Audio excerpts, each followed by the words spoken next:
ਅਸੀਂ ਇਸ ਟਾਈਮ ਬੈਠੇ ਹਾਂ ਜੀ ਸ਼ੇਖ ਉਮਰ ਕੋਲ ਮੁਦੱਸਰ ਦਾ ਕਫੀਲ ਉਹਦਾ ਪ੍ਰੋਗਰਾਮ ਹੈ ਜੀ ਪਾਕਿਸਤਾਨ ਜਾਣ ਦਾ ਤੇ ਵਿਜ਼ਿਟ ਕਰਨ ਤੇ ਕਹਿ ਰਿਹਾ ਕਿ ਸਾਡੇ ਮੇਰਾ ਨਾ ਮਹੀਨਾ ਡੇਢ ਬਾਅਦ ਮੇਰੇ ਨਾਲ ਚਲੋ ਪਾਕਿਸਤਾਨ, ਮੈਂ ਪਾਕਿਸਤਾਨ ਦੇਖਣਾ ਚਾਹਨਾ, ਪਰ ਕਹਿੰਦਾ ਮੈਨੂੰ ਡਰ ਵੀ ਹੈ ਕਿ ਪਾਕਿਸਤਾਨ 'ਚ ਕੋਈ ਇਦਾਂ ਦਾ ਆ ਦੂਸਰਾ ਤੀਸਰਾ ਮਾਮਲਾ ਤੇ ਨਹੀਂ ਜਿਹੜਾ ਬੰਦਿਆਂ ਨਾਲ ਹੁੰਦਾ। ਮੈਂ ਕਿਹਾ ਇਦਾਂ ਦੀ ਕੋਈ ਗੱਲ ਨਹੀਂ, ਸਾਰੀਆਂ ਝੂਠੀਆਂ ਖਬਰਾਂ ਹੈਗੀਆਂ। ਤੇ ਭਾਈ ਜੀ ਪਾਕਿस्तान आ रहा है متى رؤية شيخ عمر سوا إن شاء الله باكستان؟ عشان زواج عشان زواج مدثر. ما هي مشكلة إن شاء الله. إذا في زواج مدثر زواج سامر أنا يجي إن شاء الله روح سوا إن شاء الله.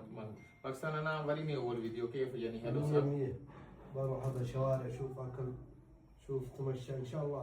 إن شاء الله. إذا كم يجي يوم زواج- ممكن يجلس هناك؟